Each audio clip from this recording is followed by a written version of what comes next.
Creek bear viewing area is on Admiralty Island, off the coast of southeast Alaska. The island, whose native name, Kootznoowoo, translates to Fortress of the Bears, is home to 1,500 brown bears, the Alaskan name for grizzlies.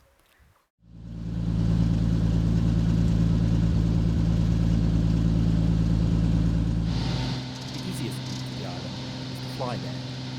We hired a float plane in Juneau, taking off from a canal next to the main runway. It's a 20-minute flight from Juneau to Pack Creek. On a clear day, the views from the air are outstanding, and you may even glimpse bears along other creeks or on mountain slopes. You can also take a commercial boat tour to Pack Creek, or, for the truly adventurous, kayak there and camp offshore.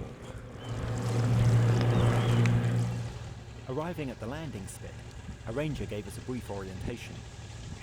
We got our closest look at bears right here, when a couple of bears ran around us while we were waiting for our pilot to pick us up. Forest Service staff are normally situated at the landing area and at the main observation point, but you can quite easily meet a bear elsewhere. Stop and stand your ground is the basic advice if that happens. The primary viewing is from a slightly elevated spot overlooking the mouth of the creek and the mudflats beyond. The bears here were originally habituated to human presence by Stan Price, who lived on the island for more than 40 years, through to the 1980s.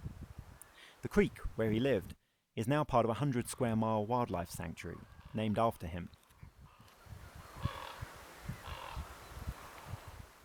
We visited in late July, when the main bear action is salmon fishing.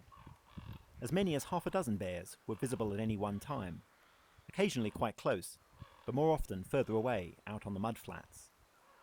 Earlier in the season, before the salmon run, you might still see bears here digging for clams at low tide. We saw both females with cubs and lone males, mostly keeping themselves to themselves. One pair, who may have been related, tussled with each other in what appeared to be good humour.